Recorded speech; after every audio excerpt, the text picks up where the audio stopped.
तो हमने आपको बहुत कुछ बता दिया है। आप जानना चाहते हैं कि कहाँ तक पढ़ाया है? तो हमने कैरेक्टरिस्टिक्स आज शुरू करेंगे, ट्रांसवर्स वेव तक बता दिया है। ठीक है, ट्रांसवर्स वेव के बाद graphical representation of longitudinal wave and transverse wave ये शुरू करूंगा। उसके बाद अगर टाइम रहा तो फिर characteristics of a sound wave. उसके बाद फिर हमारा नया टॉपिक आता है, वो है प्रोडक्शन ऑफ साउंड। इतना सब कुछ पढ़ेंगे, फिर उसके बाद तो टॉपिक पर टॉपिक आते ही जाएगा। और जिस दिन हम लोग ह्यूमन ईयर में पहुंचे उस दिन हमारा चैप्टर खत्म, स्वाहा हो जाएगा। अभी दिल्ली दूर है, 10 दिन लगेंगे कम से कम, उससे भी ज्यादा।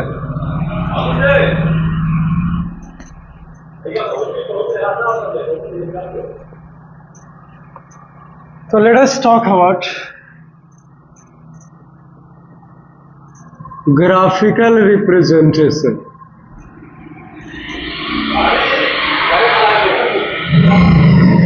Representation of a longitudinal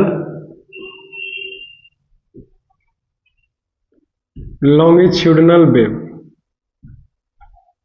longitudinal wave को हम लोग ग्राफिकल रिप्रेजेंटेशन कर रहे हैं, यानी कि ग्राफ के सहारे से दर्शा रहे हैं। क्लियर है? हमने ऑलरेडी बता चुका है कि लॉन्गिट्यूडिनल वेव होता क्या है, कहते किसे हैं। स्प्रिंग के माध्यम से भी हमने आपको सिखाया है। यही नहीं बल्कि हमने sound wave in air is a longitudinal wave, इसमें भी हमने पढ़ाया है कि जो बोल रहे हैं ये लॉन्गिट्यूडिनल वेव पैदा हो रहा है। आज ग्राफ के माध्यम से देखिए, फिगर उस समय भी बताया था, लेकिन आज ग्राफ पर रिप्रेजेंट, जैसे आप लोग मैथमेटिक्स में अलग अलग तरह के, जैसे हिस्टोग्राम, बार ग्राफ, ये सब होता है ना, वैसे ही कुछ हम लोग करने वाले हैं। लिखेंगे कि since we know that the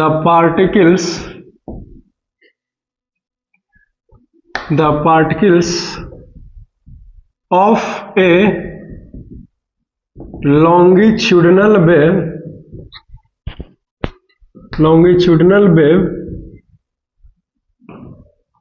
wave moves back and forth. Due to this, it forms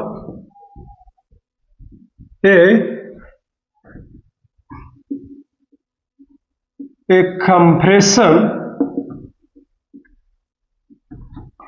and a rarefaction.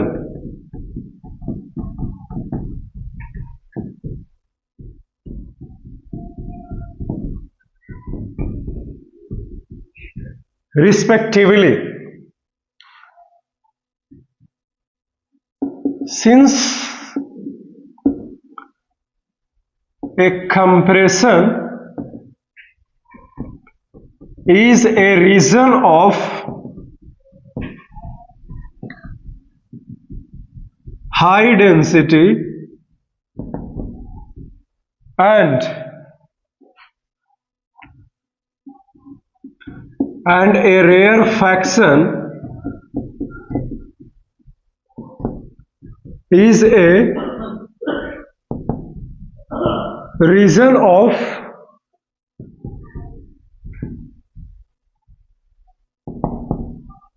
low density.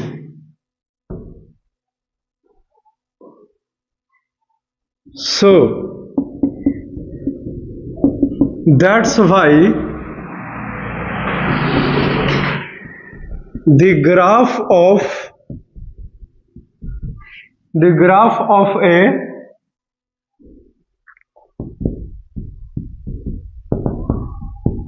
longitudinal wave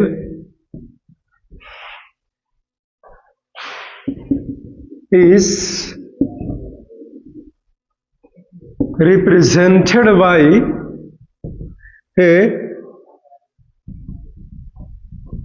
density distance graph. We have done it. हमने यह कर दिखाया. अभी फिगर के माध्यम से हम लोग जानने वाले हैं.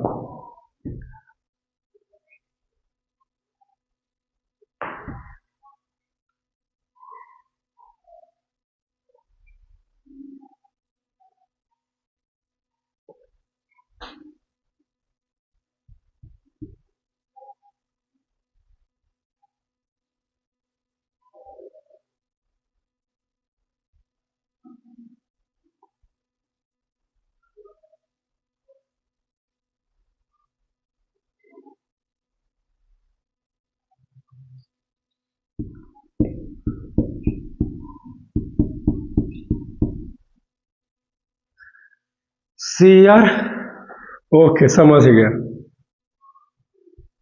पहले कंप्रेशन होगा.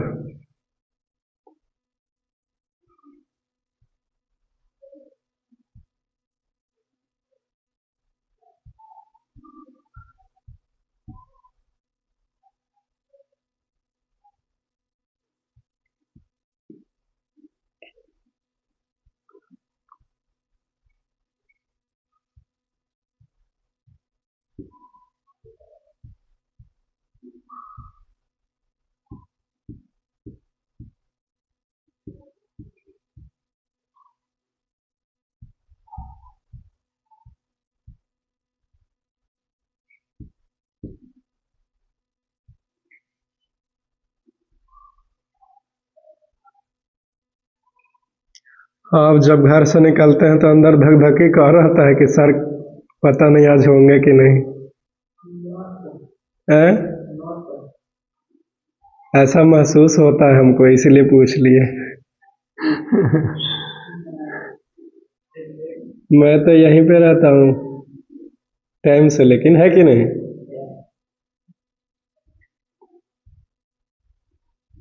थोड़ा सा वाइड बनाया हमने ताकि हमें स्पेस मिले कुछ लिखने के लिए, वरना थोड़ा सा दूर दूर भी काम चला सकते हैं.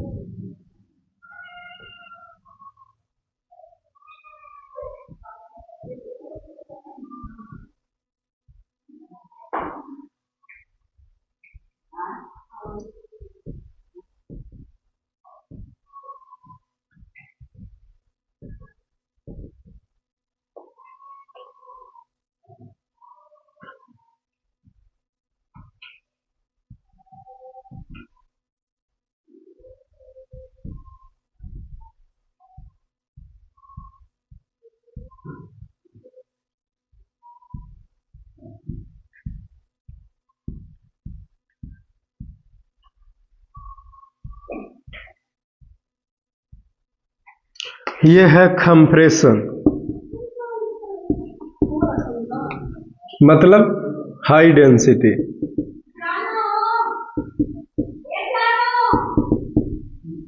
ये है रेयरफैक्शन, मतलब लो डेंसिटी.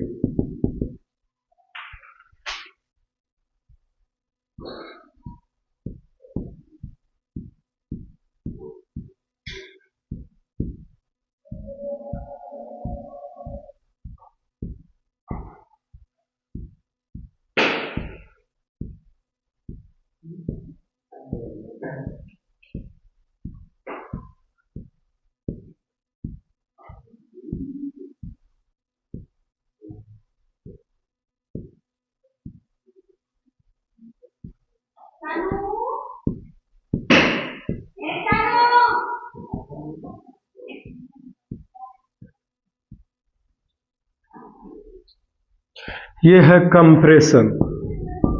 बस एक और बनाऊंगा फिर खत्म हो जाएगा. ये है हाई डेंसिटी.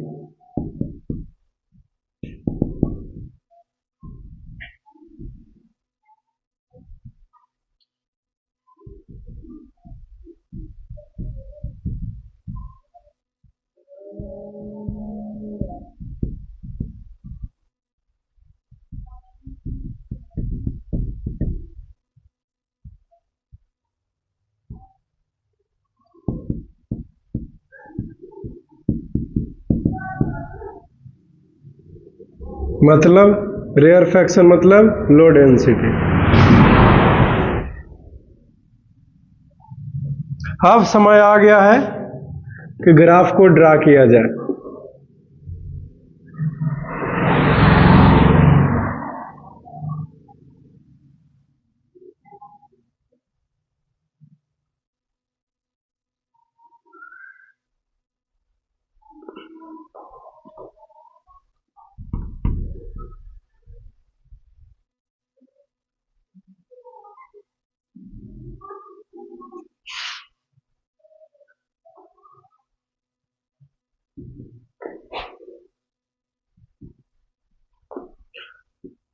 ये है लाइन ऑफ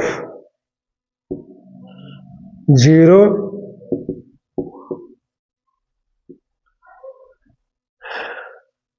ठीक है, लाइन ऑफ जीरो डिस्टरबेंस।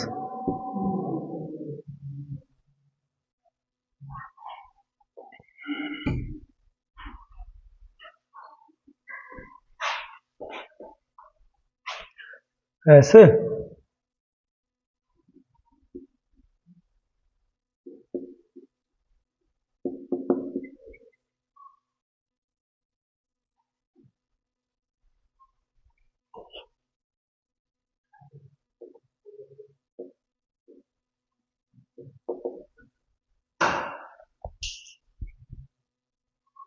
पेनवाना समझता है वह?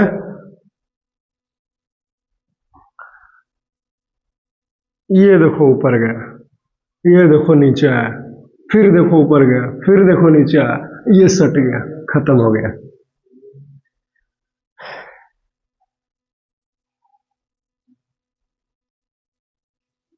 यह है क्रेस्ट, यह है ट्रफ,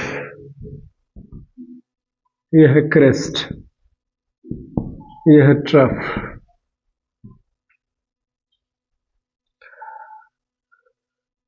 चलो खत्म हो गया जी, हमारा टॉपिक खत्म हो गया। हाँ, अब इसके बाद नया टॉपिक आता है। खत्म तो कर दिए होंगे लेकिन पता तो कुछ नहीं है चल रहा होगा, कोई बात नहीं, समझ लीजिए कि हमने अभी अभी क्या पढ़ा है, यहां से लेकर के यहां तक क्या लिखा है। बहुत आसान है इसको समझना, लेकिन जो पिछला क्लास नहीं अटेंड किया है उसको तो दिक्कत है, ये है समझना। देखल तो लगो ना करेगा। एनीवेज, तो हमने अभी अभी आपको बताने का प्रयास किया है कि लॉन्गिट्यूडिनल वेव को ग्राफ के मदद से किस तरह से हम लोग दर्शा सकते हैं। तो ये हमने दर्शाया, ये है मेन फिगर। क्लियर है? तो सबसे पहले हमने कहा कि जब पार्टिकल्स लॉन्गिट्यूडिनल वेव के जो पार्टिकल्स होते हैं वो आगे पीछे मूव करते हैं, और जब आगे पीछे मूव करते हैं तो एक कंप्रेशन एक रेयरफैक्शन, एक कंप्रेशन एक रेयरफैक्शन, इस तरह से कंप्रेशन रेयरफैक्शन के रूप में लॉन्गिट्यूडिनल वेव के पार्टिकल्स जो है वो क्या करता है, मूव करता है। क्लियर है? हमने इस फिगर में दर्शाया है। और जब कंप्रेशन बनता है तो कंप्रेशन तो हाई डेंसिटी वाले इलाका है कि नहीं, और रेयरफैक्शन तो लो डेंसिटी वाला इलाका है। फिर से कंप्रेशन मतलब हाई डेंसिटी वाला इलाका, फिर से रेयरफैक्शन मतलब हाई लो डेंसिटी वाला इलाका। क्लियर है? लेकिन कोई पूछेगा नहीं अभी कि कंप्रेशन क्या हुआ और कंप्रेशन है तो हाई डेंसिटी वाला इलाका कैसे हो, क्योंकि हमने ऑलरेडी पढ़ा चुका है, समझे? नहीं तो अभी बताऊंगा तो फिर टाइम खराब ना हो जाएगा, इसीलिए तो क्या बोलते हैं, ये सब कुछ है। क्लियर है?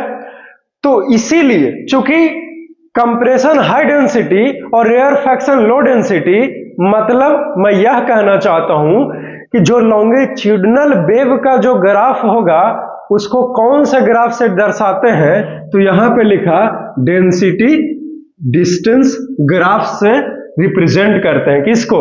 लॉन्गिट्यूडिनल वेव को। Is it clear? ओके, तो सबसे पहले हमने एक बाई एक्सिस लिया, फिर एक्स एक्सिस लिया है, और इस एक्स एक्सिस मतलब यहां पे तो जीरो होता है, यहां पे तो जीरो होता है, राइट? मतलब लाइन ऑफ जीरो डिस्टरबेंस है ये, मतलब यहां पे ना पार्टिकल्स एक भी ज्यादा है और ना एक कम है, ना यानी कि शून्य है। जैसे गाना नहीं सुने हैं, वहीं शून्य वहीं का है, बस यहीं पे कोई वैल्यू नहीं, zero, nothing. Is it clear? लेकिन जब ऊपर की ओर जा रहा है इस प्रकार से ग्राफ लॉन्गिट्यूडिनल वेव का, मतलब ये हाई डेंसिटी वाला इलाका है, देखो ना लिख भी दिया हूं हाई डेंसिटी, मतलब यहां पे जो पार्टिकल्स का मोलिक्यूल्स है वो ज्यादा मात्रा में है, ठीक है, और नीचे लो डेंसिटी है। दैट मीन्स कि जब यहां से पार्टिकल्स, जब वेव इस तरीके से राउंड ऑफ मारते हुए फिर नीचे की ओर आई है तो यहां पे कंप्रेशन खत्म हो गया और रेयरफैक्शन है। दैट मीन्स कि पार्टिकल्स जो है वो दूर दूर है। इस पोर्शन को यहां रिप्रेजेंट किया, फिर इस पोर्शन को यहां दर्शाया, फिर इस पोर्शन को यहां दर्शाया, फिर इस पोर्शन को यहां दर्शाया, 1 2 3 4, तो 1 2 3 4, चलो खत्म हो गया। और रहता तो और इसको पर दर्शाते, है कि नहीं? Is it clear? इसमें से कुछ पूछना है तो बोलो। समझ में आया कि नहीं समझ में आया? हमें भी तो पता चले, पढ़ा रहे हैं तो कितना आपको फायदा हो रहा है। समझ गए हो कि झूठो झूठो बोल रहे हो?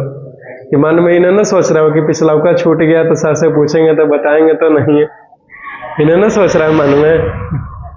हम लेकिन ये तो जानेंगे ना जी कि आपका क्वेश्चन पिछला क्लास से है भी कि नहीं है कि नहीं? अगर पढ़ाए हुए हैं तो बोल दें कि हो गया है, कुछ नया रहेगा तो बोले बताएंगे, है कि नहीं? बोलो, ठीक ना? ये भी बताया है कि कंप्रेशन और रेयरफैक्शन कैसे फॉर्म्ड होता है, ये सब कुछ बताया हुआ है। एक एक क्लास हमारा इंपॉर्टेंट रहता है, आपको डेली पढ़ाई करना पड़ेगा। आगे बढ़ते हैं फिर मिटा करके। अब लेकिन जो नया टॉपिक है वो सबको पता चलेगा, क्लियर है? बस एक चीज याद रखना कि जो उठा हुआ भाग है वो क्रेस्ट है और जो धंसा हुआ पोर्शन इसको ट्रफ बोलते हैं, क्लियर है? Is it clear? तो क्रेस्ट जो है वो कंप्रेशन वाला इलाका होता है और ट्रफ जो है वो रेयरफैक्शन वाला इलाका है। ये हाँ ट्रफ, TROUGH, ट्रफ, स्पेलिंग भी देख लो और नाम भी सुन लो। इसको क्रेस्ट बोलते हैं, CREST, इन्हें की क्रिस बोले लगना। ठीक है, फिर आगे घसकते हैं।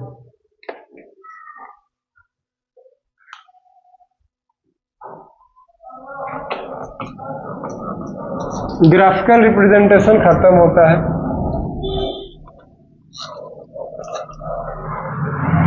नहीं जी, अभी तो वो ट्रांसवर्स वेव बताने हैं। ग्राफिकल मेरा मतलब है कि ट्रांसवर्स वेव को ग्राफ के थ्रू बताना बाकी है, उसके बाद आगे अलग एकदम मोड़ लेगा टॉपिक में, जिससे कि न्यूमेरिकल्स भी सोल्व करना पड़ेगा।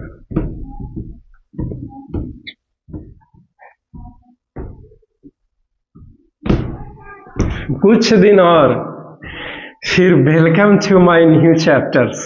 नहीं, संडे को बुलाया था, कोई आया नहीं तो उधर खत्म रहता था कि हाँ मैं कल ले जा बैठल थे।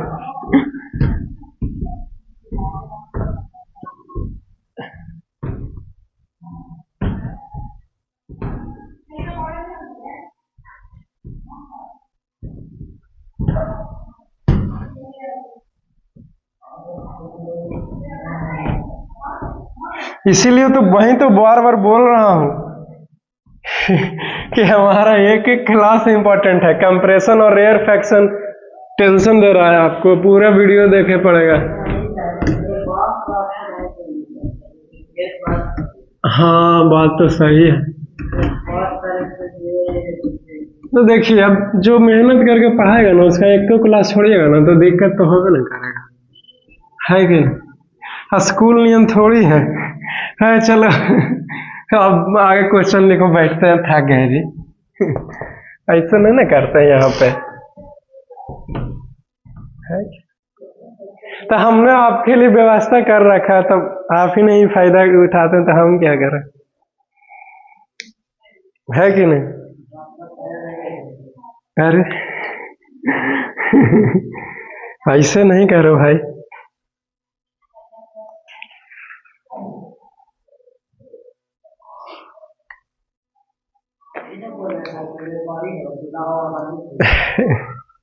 वो तो बस बोलने की बात है।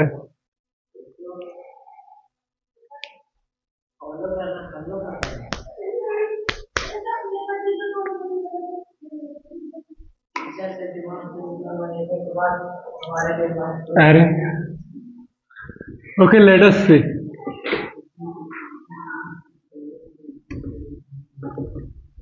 Graphical representation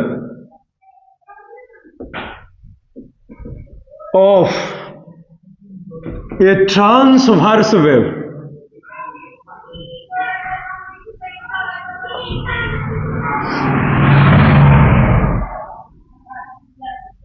यहां पे ई होगा, transverse wave.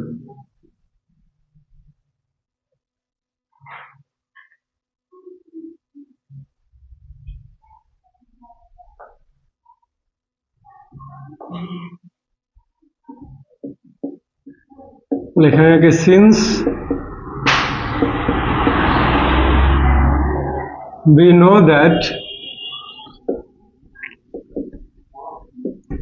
the particles of a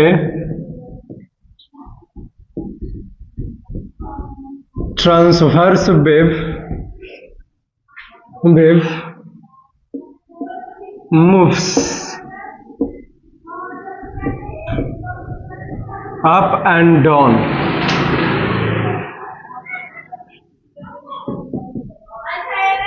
so that's why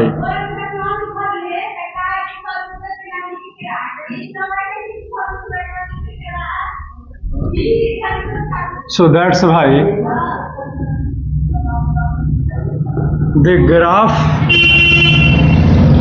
of a transverse wave is represented by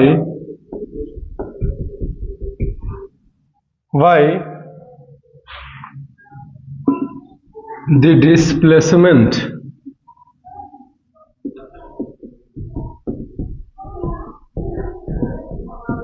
distance graph।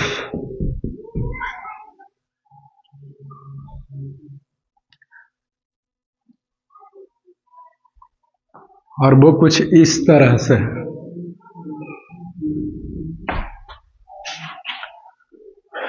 टेढ़ा हो गया कहा जी? टेढ़ा बाकी नहीं चलेगा,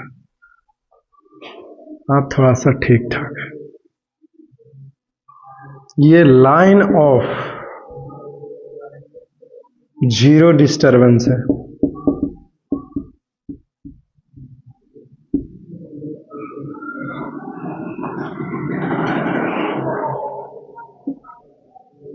इस तरफ है ग्रेटर डिस्प्लेसमेंट,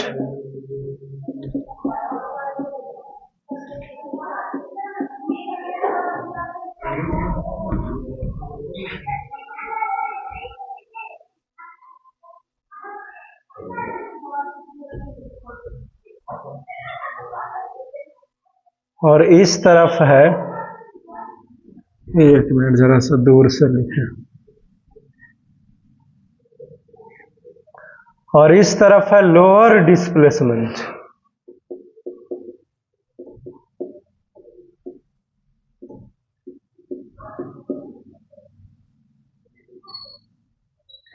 ये जो लोअर डिस्प्लेसमेंट ले रहे हैं और ग्रेटर डिस्प्लेसमेंट यानी कि ज्यादा डिस्प्लेसमेंट, वो यहां से कंपेयर किया जा रहा है इस पॉइंट से। लाइन ऑफ जीरो डिस्टरबेंस है, मतलब यहाँ पे कुछ भी नहीं है। आगे बढ़े तो थोड़ा सा बढ़े, नीचे आए तो बहुत कम जा रहे हैं, इस तरीके से। तो इसका जो ग्राफ होगा, ज्यादा दूर दूर कहाँ कर दिया, हमारे पास जगह बचा क्यों नहीं?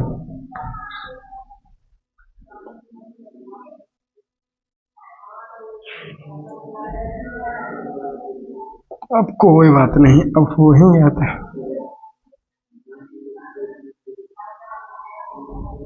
यहीं तक लगे। Is it clear? ये थोड़ा सा टेढ़ा तो लग रहा है यहाँ से भाई, टेढ़ा नहीं होना चाहिए। बाकी जो ये आएगा, ये चला गया कुछ इस प्रकार से। नाम है A B C D E F G H I. We have done it, हमने कर दिखाया। ट्रांसवर्स वेव को ग्राफ के मदद से रिप्रेजेंट करना था, हमने कर दिखाया, खत्म हो गया। Is it clear? ये ग्राफ जो है वो ट्रांसवर्स वेव को रिप्रेजेंट किया है, लेकिन कोई लड़का बैठ करके सोच रहा होगा कि लॉन्गिट्यूडनल वेव को भी ऐसे ही, ट्रांसवर्स वेव को ही ऐसे ही, तो यही नियम है, यही तरीका। लेकिन यहाँ पे लिखने का तरीका हमने बदल दिया, आपने ध्यान दिया नहीं शायद। वहां पे लिखाया था डेंसिटी, हायर डेंसिटी, और नीचे की ओर लिखा था लोअर डेंसिटी, राइट। लेकिन यहाँ पे क्या लिख रहा हूं, ग्रेटर डिस्प्लेसमेंट, और नीचे की ओर लिख रहा हूं लोअर डिस्प्लेसमेंट। तो यही तो बोल रहा हूं आपको कि ट्रांसवर्स वेव को ग्राफ के मदद से डिस्प्लेसमेंट डिस्टेंस ग्राफ से दर्शाते हैं, जो कि हमने अभी भी दर्शाया है, और लॉन्गिट्यूडनल वेव को डेंसिटी डिस्टेंस ग्राफ से। तो अलग है ना, तब जैसे एक ही ग्राफ पे कुछ और मानते हैं और कुछ और मानते हैं कि नहीं, तो वैसे ही हमने किया। देखिए हमने क्या लिखाया है और फिगर में क्या रिप्रेजेंट किया, इस चीज को समझ लो। हमने कहा कि चूंकि हम लोग जानते हैं, क्या जानते हैं जी, कि जो ट्रांसवर्स वेव जिधर भी जाता है, लेकिन जो उसका पार्टिकल्स है वो परपेंडिकुलर यानी कि 90 डिग्री के एंगल बनाता है डायरेक्शन ऑफ ट्रांसवर्स वेव से, जो कि ऊपर नीचे मूवमेंट करता है, ठीक है, उसका पार्टिकल्स, किसका, ट्रांसवर्स वेव का। तो हमने जो ऊपर की ओर दिखाया है वो पार्टिकल्स का मूवमेंट ज्यादा है, ग्रेटर है, और जो नीचे की ओर है बहुत ही कम है डिस्प्लेसमेंट पार्टिकल्स का, राइट। और फिर से ऊपर बहुत ज्यादा डिस्प्लेसमेंट, फिर से नीचे यानी कि कम डिस्प्लेसमेंट। Is it clear? तो कम डिस्प्लेसमेंट वाले पार्टिकल्स को हमने नीचे की ओर दिखाया है। लेकिन कोई लड़का ही ने सोचा कि सर नीचे है मतलब ये माइनस में चल गया क्या, माइनस में कैसे जा सकता है, कैसी बात कर रहे हैं। ये नीचे दिखाने का मतलब है कि कम डिस्प्लेसमेंट किया है, समझे। और ये ज्यादा ऊंचा वाला दिखाने का मतलब है ये ज्यादा डिस्प्लेसमेंट शो किया है।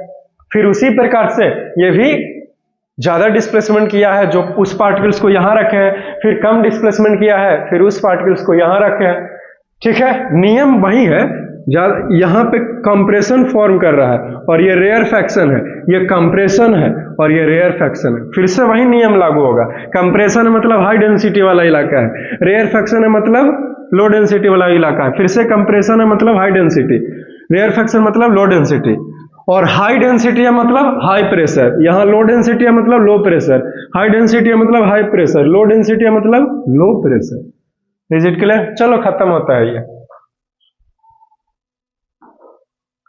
मैं इसको मिटा करके अब नया टॉपिक में मूव करना चाहूंगा। अभी तक लगे हमने आपको जो कुछ भी वेव के बारे में बताया है वो अब वेव के बारे में और जानकारी लेते हुए एकदम टॉपिक में इस चैप्टर में नया मोड़ शुरू हो जाता है। Is it clear?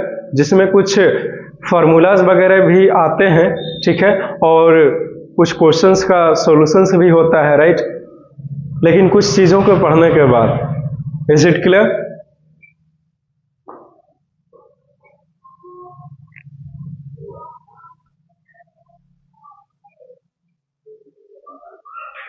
चलो मिटा दें।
4 बजे नहीं, 4 से थोड़ा सा ज्यादा था। 4-4 होगा या 4-5 होगा शायद। आप 4-5 मान लो, ठीक। अब हमारा एकदम स्पेशल तरह का टॉपिक है जो कि बहुत ही इंपॉर्टेंट है, समझे? इसे नहीं समझे तो फिर कुछ नहीं समझे। कैरेक्टरिस्टिक्स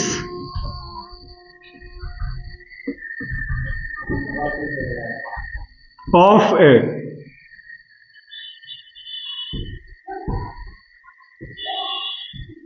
साउंड वेव, ये है टॉपिक का नाम। लिखेंगे कि फ्लोइंग आर द कैरेक्टरिस्टिक्स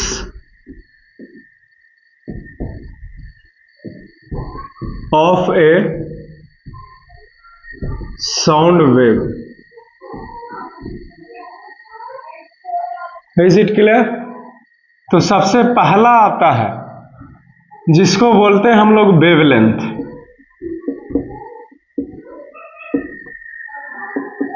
दूसरा है एम्पलीट्यूड।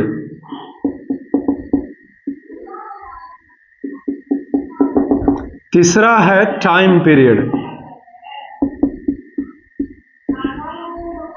चौथा है फ्रीक्वेंसी। और पांचवा है वेलोसिटी ऑफ वेव, और वहां भी लिख सकते नहीं तो यहां भी, यही ठीक रहेगा। और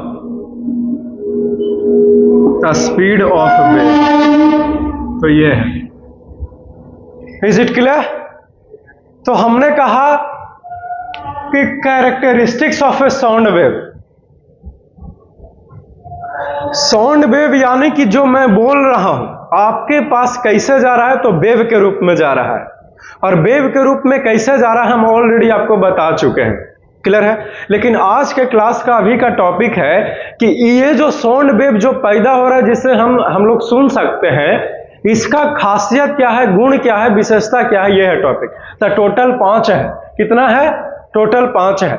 सबसे पहला है वेवलेंथ, दूसरा है एम्पलीट्यूड, तीसरा टाइम पीरियड, चौथा फ्रीक्वेंसी, पांचवा वेलोसिटी ऑफ ए वेव या फिर स्पीड ऑफ ए वेव। बारी बारी से डिटेल में 1 बाई 1 कर करके इन सभी को जो है वो पढ़ना है हम लोगों को। Is it clear? ओके, तो लेट अस सी।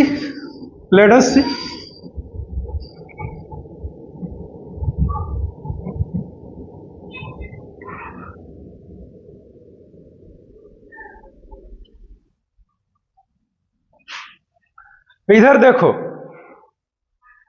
मैंने कुछ नहीं अभी लिया, मैंने बस एक्स एक्सिस वाई एक्सिस लिया हूं। कोई दिक्कत है? मैं अब क्या कर रहा हूं, मैं बस अब एक वेव को ऐसे रिप्रेजेंट कर रहा हूं। लगता है ज्यादा बढ़कर कर दिए, ये वो रिप्रेजेंट हो रहा है। हमको कम से कम 4 चाहिए, समझे? क्यों? क्योंकि 4 चांद वाला जो डायलॉग है, नहीं हर एक चीज में है भाई कि 4 दिन की जिंदगी है कि नहीं? नहीं, आपकी खूबसूरती में 4 चांद लग जाए। हर एक चीज में 4 है, तो इसीलिए हम लोग भी 4 ही लेंगे। क्या कास्ट कैले है?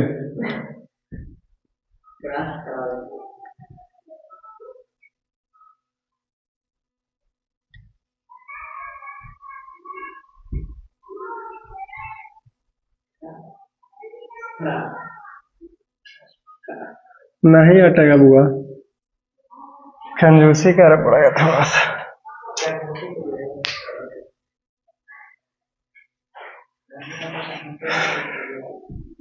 4 को तो कम से कम चाहवे करी, चाहे जो हो जाए। अरे नहीं, होगा, हम होंगे कामयाब, बस जिद खत्म नहीं होना चाहिए।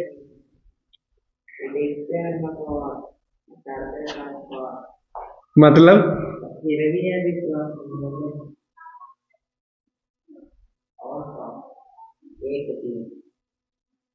मतलब मेरे को बोल रहे हो?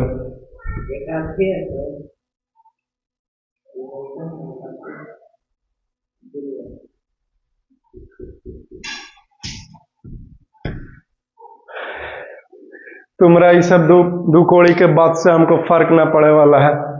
अपन बात अपने पास रखो। काहे कि हमको पता है कि तुम्हारा बात के कोई वैल्यू है ही नहीं मेरे लिए।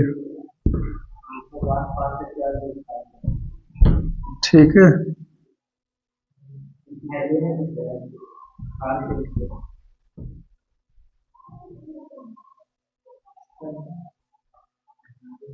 सबसे पहली बात यह है, हमने यह बना चुके 4 गो, ठीक है। सबसे पहले 3 ही है।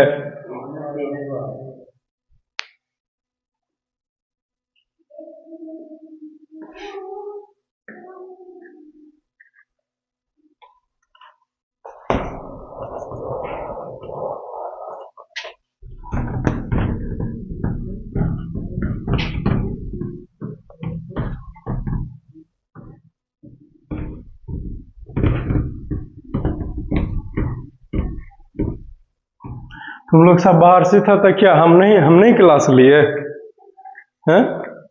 तुम लोग सब बाहर से कल था तो हम क्लास नहीं लिए? नहीं, आप जो बोल रहे हो ना कि अगर इतने ही खराब पढ़ाते हैं तो फिर यहाँ पे कैसे कर रहे हैं? गाना आप कुछ भी गा दीजिएगा, कुछ ही बोल दीजिएगा। कहाँ है, क्या है, नहीं है।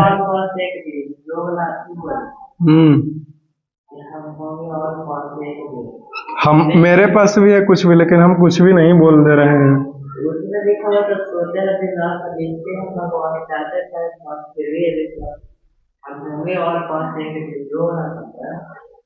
कहाँ सुनता है, कहाँ पढ़ता है। उल्टा समझेंगे नहीं।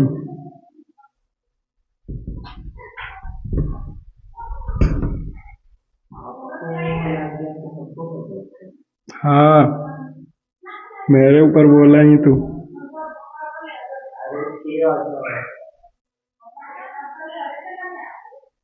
पता नहीं उधर क्यों कट जा रहा है। पहले तो आता था एकदम यहाँ तक, तो कम से कम यहाँ तक तो आता ही था।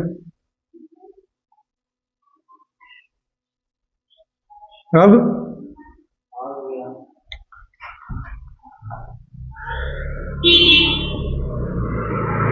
ये जो इलाका है इसको कंप्रेशन बोलते हैं।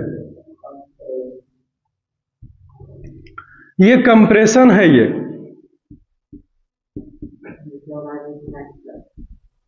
कंप्रेशन, और ये ये लाइन नहीं है कंप्रेशन, बल्कि इस पूरे इलाके को हमने कंप्रेशन कहा।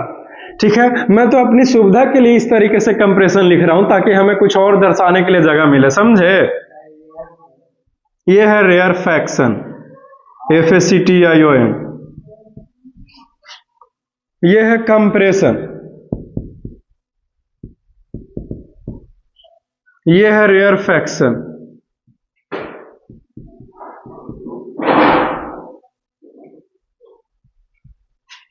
Is it clear? तो कंप्रेशन को हम लोग क्रिस्ट बोलते हैं, ये सबसे पहला चीज जानो, क्रिस्ट। और रेयरफैक्शन को ट्रफ बोलते हैं, ये है ट्रफ। फिर से कंप्रेशन मतलब फिर से क्रिस्ट, फिर से रेयरफैक्शन मतलब फिर से ट्रफ। समझ गया? ओके।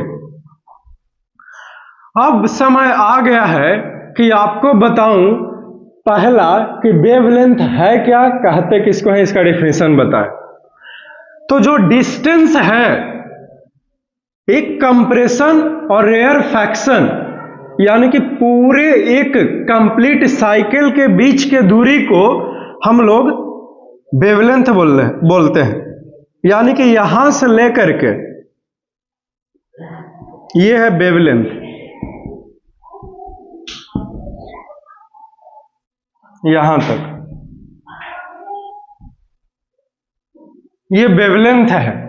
तो वेवलेंथ क्या होता है, खत्म हो गया। ठीक है, वेवलेंथ क्या होती है, we have done it. Clear? अगला है एम्पलीट्यूड। एम्पलीट्यूड क्या है कि जो हमारा वेव है वो जो मैक्सिमम डिस्प्लेसमेंट को तय किया है from the line of zero disturbance, उसको एम्पलीट्यूड बोलते हैं। तो दिस इज द एम्पलीट्यूड, या फिर यूं कहूं the maximum height of crest from the zero displacement, sorry from the line of zero disturbance is called amplitude. खत्म हो गया एम्पलीट्यूड। अब टाइम पीरियड क्या है? तो एक सेकंड में जितना हमारा वेवलेंथ का निर्माण हुआ है उसको हम लोग क्या बोलते हैं? टाइम पीरियड बोलते हैं। खत्म हो गया। अब आता है फ्रीक्वेंसी। एक सेकंड में जितना हमारा साइकिल्स बना, जितना वाइब्रेशन पैदा हुआ है, नंबर ऑफ वाइब्रेशंस या फिर ऑसिलेशंस और साइकिल्स पर second is called frequency. Clear है? किसी चीज का फ्रीक्वेंसी 45 है, इसका मतलब 45 वाइब्रेशन, 45 साइकिल्स। तो फ्रीक्वेंसी क्या होता है? खत्म हो गया। अब वेलोसिटी ऑफ ए वेव या फिर स्पीड ऑफ ए वेव क्या होता है? तो एक सेकंड में कोई भी वेव कितना दूरी गया है वो हमारा वेलोसिटी ऑफ द वेव कहलाता है। Is it clear?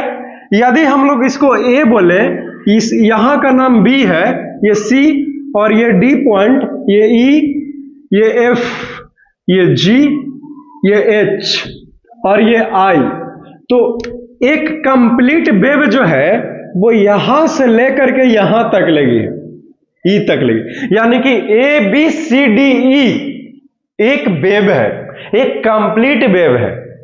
क्लियर है? और फिर ई एफ जी एच आई, यह एक कंप्लीट वेव है। तो एक कंप्लीट वेव क्या होता है बता दिया हमने। क्लियर है? तो एक कंप्लीट वेव, एक क्रिस्ट और एक ट्रफ मिल करके एक कंप्लीट वेव का निर्माण होती है। समझे? तो एक सेकंड में जितना दूरी को तय किया है एक कंप्लीट वेव, वो हमारा वेलोसिटी ऑफ वेव कहलाता है। इसका एस यूनिट की बातें करें वेलोसिटी ऑफ वेव का तो मीटर पर सेकंड, स्मॉलर यूनिट सेंटीमीटर पर सेकंड, किलोमीटर में नहीं मेजर करते हैं हम लोग। ठीक है? आप बोलने के लिए बोल सकते हो कि वेलोसिटी ऑफ वेव का जो बिगर यूनिट है वो है किलोमीटर पर आवर, लेकिन हम लोग नहीं बोलते हैं और नहीं लिखते हैं। क्यों? क्योंकि सेंटीमीटर और मीटर में ही ना आप इस्तेमाल कीजिएगा। क्लियर है? फ्रीक्वेंसी देखिए, फ्रीक्वेंसी का एस यूनिट होता है हर्ट्ज, हर्ट्ज, और डिनोट करते हैं एच जेड से। इस फ्रीक्वेंसी का बिगर एस यूनिट है वो है किलो हर्ट्ज। तो 1 किलो हर्ट्ज बराबर 1000 हर्ट्ज होता है। और टाइम पीरियड का एस यूनिट होता है सेकंड। इसको डिनोट करते हैं टी से, लेकिन एस यूनिट होता है टाइम पीरियड का सेकंड। खत्म। एम्पलीट्यूड को मेजर करते हैं लेंथ में, इसका एस यूनिट बोले एम्पलीट्यूड का तो मीटर होता है। वेवलेंथ को हम इस वेवलेंथ को डिनोट करते हैं लैम्बडा से। लैम्बडा कैसे लिखा जाता है सर? तो उल्टा बाई। Is it clear? और वेवलेंथ का एस यूनिट होता है मेजरिंग करने के लिए, वो है लेंथ, और लेंथ का एस यूनिट होता है मीटर। चलो खत्म हो गया characteristic of a sound wave. इसके बाद हमारा नया टॉपिक आता है, वो है टाइम पीरियड और फ्रीक्वेंसी में रिलेशन। तो आपको एक रिलेशन मिलता है, समझे, जिससे न्यूमेरिकल प्रॉब्लम सोल्व होने में मदद करेगा। क्लियर है? फिर हमारा नया टॉपिक आता है the relation between wavelength, time period, नहीं एक तो हटाना ही पड़ेगा, the relation between wavelength, frequency और वेलोसिटी ऑफ वेव। फिर ये नया टॉपिक आता है। फिर यहाँ पे 4 से 5 क्वेश्चन का सोल्यूशन। फिर हमारा नया टॉपिक आता है प्रोडक्शन ऑफ साउंड में इंटर करेंगे। बोलो जल्दी, कहां अटक गया है इसमें से? नहीं पता चला तो बोलो, हमको कोई दिक्कत नहीं, अभी बोल सकते हैं कोई भी 5 में से। तो फिर बताओ फ्रीक्वेंसी क्या है? हो गया।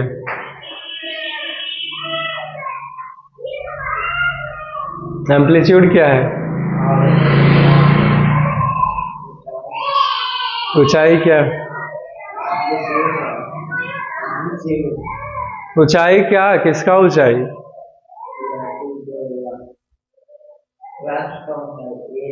क्रेस्ट का ऊंचाई एम्पलीट्यूड बता रहा है। इसका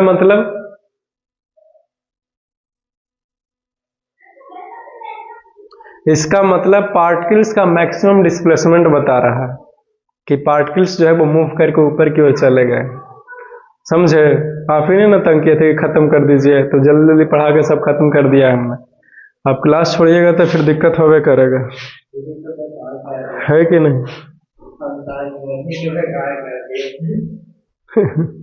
संडे के भी 3-3 घंटा एक दिन पढ़ाए थे जी। सुबह में 2 घंटा पढ़ाए थे, फिर 4 बजे भी रखते थे। नहीं, इस चैप्टर में नहीं पढ़ाए हैं, मतलब पिछले वाले चैप्टर में वर्क में पढ़ाए थे।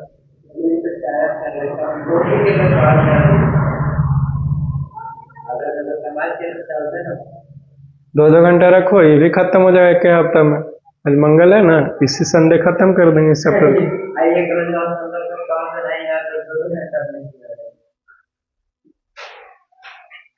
सुबह 6 बजे आओ।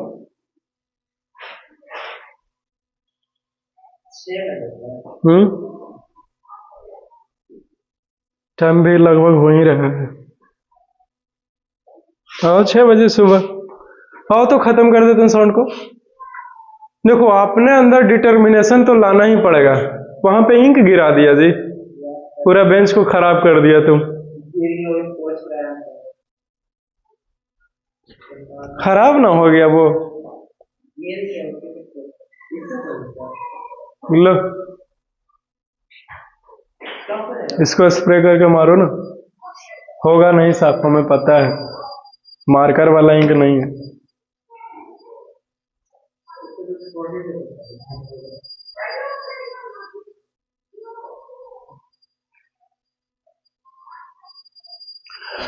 ठीक है, फिर see you soon in the next class. Have a nice day, enjoy your day, take care.